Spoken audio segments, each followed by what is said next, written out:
কথাটা তুললেন, পার্থ আপনি যদি কথাটা তুললেন সেইটা খুবই ইন্টারেস্টিং যে আপনি আসলে হিরো আলমকে সাপোর্ট করে দিলেন এবং হিরো আলমকে বিভিন্নভাবে সামনে নিয়ে আসলেন এবং পুরো ইলেকশনটাকে একটা, আমি যদি বলি যে এটাকে একটা প্রায় ফার্স আপনি বানায় দিলেন। এইটা কি আপনি মানে এটা কি আপনি একটা মানে আপনি এখন এটাকে আসলে কিভাবে দেখেন, মানে হাউ ইজ দ্যাট? না, জিনিসটা আসলে এরকম ছিল না। জিনিসটা ছিল, আপনারা হয়তো হিরো আলমকে বলছেন, কিন্তু হিরো আলমের ওই কোয়ালিটিটা দেখেন যে আওয়ামী লীগের কাছে বিক্রি হয় নাই হিরো আলম। হিরো আলমকে আপনি তার বেড়ে ওঠা বা তার পার্সোনালিটি দেখে যথেষ্ট আপনি প্রশ্ন করতেই পারেন, কিন্তু কিছু কিছু জায়গায় আমি যখন দেখেছি যে আওয়ামী লীগের কোটি টাকার কাছেও বিক্রি হয় না বা সাহসের সাথে যেভাবে ফেস করেছে, বাংলাদেশে অনেক স্ট্যাবলিশ রাজনীতিবিদদের চেয়েও তাকে আমার ওই জায়গাটা আমাকে অনেক টাচ করেছে। ওকে, আপনি হয়তো তার অ্যাপিয়ারেন্স, তার কিন্তু উনি আবার বগুড়ায় গিয়ে লেখাপড়ার প্রসঙ্গ তুলে আবার বিএনপি নেতৃত্বকে প্রসঙ্গ করে, মানে যেইখানে আমি কিন্তু একটা কথা বলি, তার রাজনৈতিক মেধা, তার ক্যারেক্টারিস্টিক, এইটা ওইটা কথা বলছি না, বাট আমি ওই সময় দেখেছি he had an option to be bought by Awami League, which he didn't evade, সে ওইটা করে নাই। সো ওই জায়গাটার কথা বলছি, ওনার পার্সোনালিটির কোনো ফ্যান আমি না, বা আমি ওইটা বলছি না ও পরে কি করছে এর নামে মামলা, ওইটা ওনার পার্সোনালিটি। বাট ওইটা করার কারণটা বা সাপোর্ট করার কারণটা ছিল যে আওয়ামী লীগ এমনি পলিটিক্সটাকে অনেক কোয়েশ্চেনেবল করে দিয়েছে, এবং আরাফাত যত পাকনা কথা বলতেন ওই সময়, I am sorry for my language, but like তাত্ত্বিক কথাবার্তা বলতেন, তো আমি চিন্তা করছিলাম যে উনি ভোট চুরি করে এমনি চলে যাবে, তো রাদার এখানে একটু এনজয়মেন্ট, একটু এন্টারটেইনিং কিছু যদি এবং কেমন ছিল এটা, এবং এটা কেমন ছিল ফাইনালি? তো হিরো আলম তো একদম জাতিসংঘে চলে গিয়েছিল,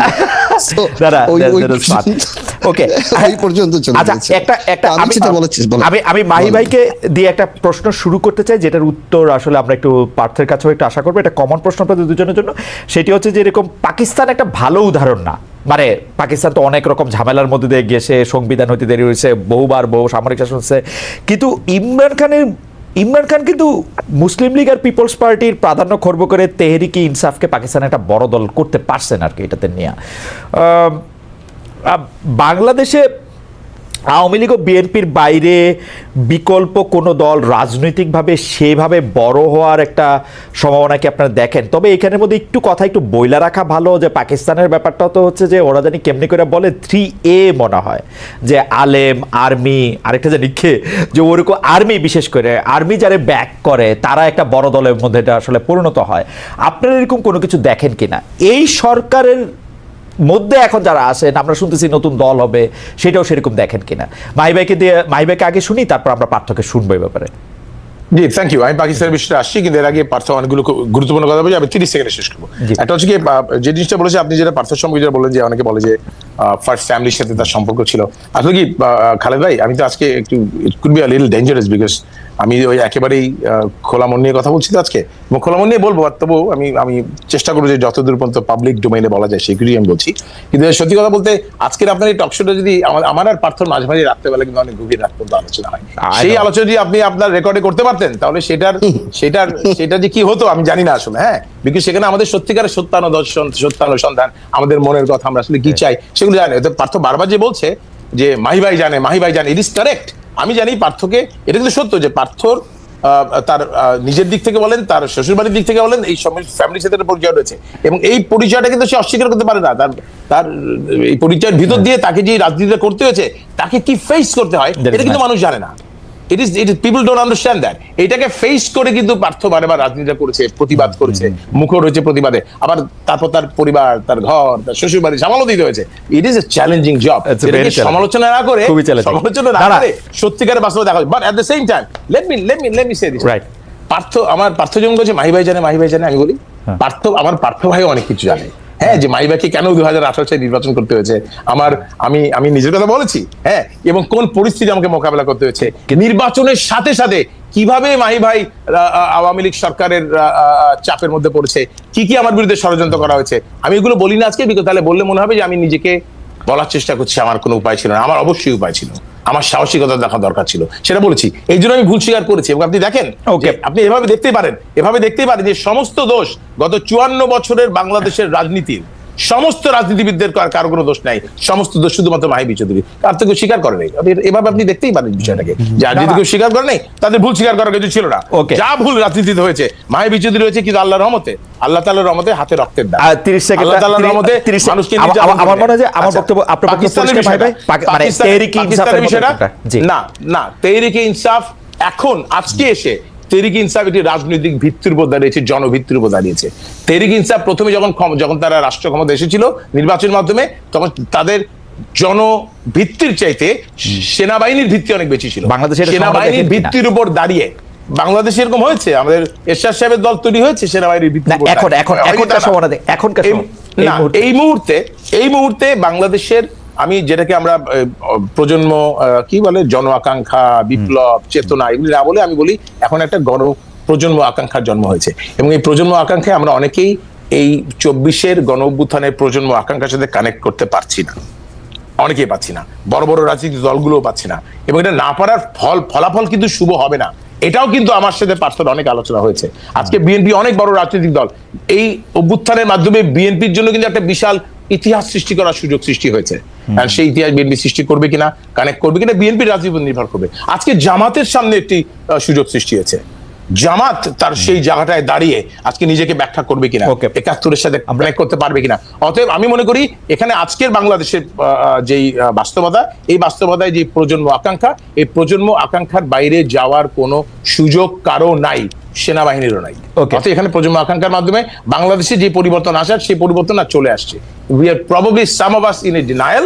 এই ডিনায়াল থেকে বেরিয়ে এসে এটাকে গ্রহণ করে, ভুল স্বীকার করে সামনের দিকে এগিয়ে যাওয়া ছাড়া আমাদের কারোরই মনে সামনে কোনো রাস্তা খোলা নেই।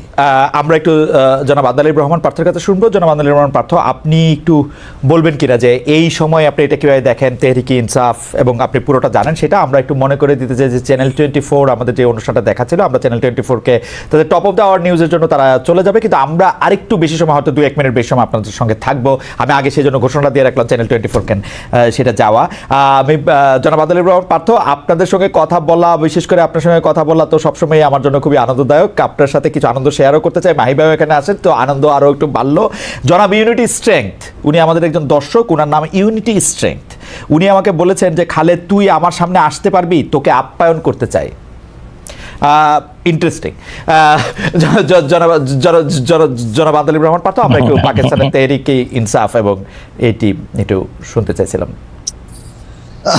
আপনি এমন একটা মানুষের আগে আর্মিটা বাদ দিয়ে আপনার আগে বুঝতে হবে ইমরান খানকে। ইমরান খান যখন জেমিমার সাথে ডিভোর্স হয়, সেই সেটেলমেন্টের 5 না 6,000 কোটি রুপি উনি নেননি।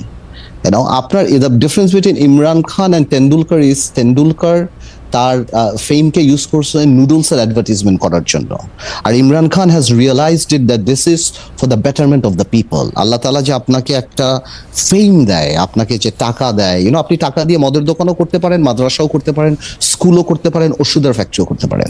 So Imran Khan is a person who realised, এবং তার প্রত্যেক কথায় আল্লাহর কথা, আমি যেটা বিশ্বাস করি, আমি আমার জায়গা থেকে বলছি, হয়তো এই কথা অনেকে বলছেন, যে আল্লাহর কথা, নবীর কথা, রসুলের কথা, খলিফাদের কথা, ওনার যে লাইফস্টাইল, উনি, এবং আমি মনে করি এটা একটা স্পিরিচুয়ালিটি আসে, এখানে একটা ডিভাইন ব্যাপার আসে, যার কারণে ইমরান খান এই মুহূর্তে, যদি আপনি পৃথিবীতে অরিজিনালি প্রাইম মিনিস্টার আর লিডারদের কথা বলেন না, এই মুহূর্তে পৃথিবীর সবচেয়ে জনপ্রিয় ব্যক্তি যদি আপনি ধরেন, তাহলে ইমরান খান। এবং সবাইকে মিলিয়ে যদি আপনি রাজনৈতিক নেতা যদি হিমালয় হয়, তার চেয়ে 10 ফিট উপরে ইমরান খান।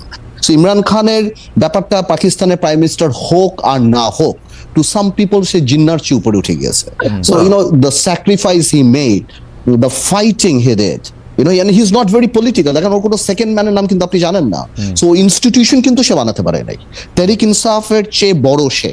অনেকে ইমরান খানকে চিনে, তেহরিক ইনসাফকে চিনে না। সো আপনি যদি টিপিক্যাল পলিটিশিয়ানের কথা বলেন, তাহলে কোনো ওই সংগঠন উনি বানাতে পারেননি, কিন্তু ওনার personality so larger than life. উনি যেভাবে একটা ধরনের লাইফস্টাইল থেকে, উনি ওনার মার নামে হসপিটাল থেকে আরম্ভ করে, এবং শওকত খান থেকে, এবং উনি ওনার জীবন, ওনার নিজেকে যেভাবে পরিবর্তন করে আসছে, এবং উনি যেভাবে ইসলামকে, ইউনাইটেড নেশনে ইসলামকে, জঙ্গি ডেফিনেশনকে, এবং নবী করিম সাল্লাল্লাহু আলাইহি ওয়াসাল্লাম that lives in our heart, এবং when you say something about that, it touches the heart. Well, when ওনার এই কথা touch the billions of Muslims, millions all over the world, so he became a global leader. So, Imran খানকে পাকিস্তানের prime minister হতে পারলো, army support করলো, জেলে থাকলো, না বেরোলো, আমার মনে হয় এটা ইমরান খানের জন্য জাস্টিস হবে না। জনাব ইমরান আন্দোলনের খান is a পাত্র- shining star. জনাব আন্দোলনের পাত্র, এটা মানে দুটি প্রশ্ন। একটা হচ্ছে যে বাংলাদেশে আপনি ইমরান খানের যেরকম ব্যক্তিত্বের কথা বললেন, এরকম একটা ব্যক্তিত্বের অভাব কি দেখেন যে এরকম একজন নাই বাংলাদেশে? আর না, না, এখানে একটা- অভাবের তো ব্যাপার না, আর এরকম তো দুই যুগে হচ্ছে যে যুগে আসে না। ইমরান খান গণতন্ত্রের কথা বলে আসলে ভেতরে ভেতরে পাকিস্তানের আর্মির সাথে শার্ট করেই আসলে ক্ষমতায় এসেছেন, এই ব্যাপারটাও কি আসলে আমাদের না, পাকিস্তান, শুনেন আমি আপনাকে একটা কথা বলি, পাকিস্তানের you have to understand is a politician. পাকিস্তানের রাজনীতিতে আর্মি অনেক স্ট্রং, যেই আসে আর্মি সাপোর্ট নিয়ে আসে, বাট আর্মি তো will not pick up any Tom Dick and Harry. যখন নওয়াজ শরীফ আর বেনজির ভুট্টো পপুলারিটি অনেক পড়ে যাচ্ছিল, পাকিস্তান ওয়াজ নো, এবং অ্যাকচুয়ালি পাকিস্তানের মতো করাপ্টেড কান্ট্রি রিয়েলাইজ দ্যাট এখানে করাপশন থামতে হবে, তখন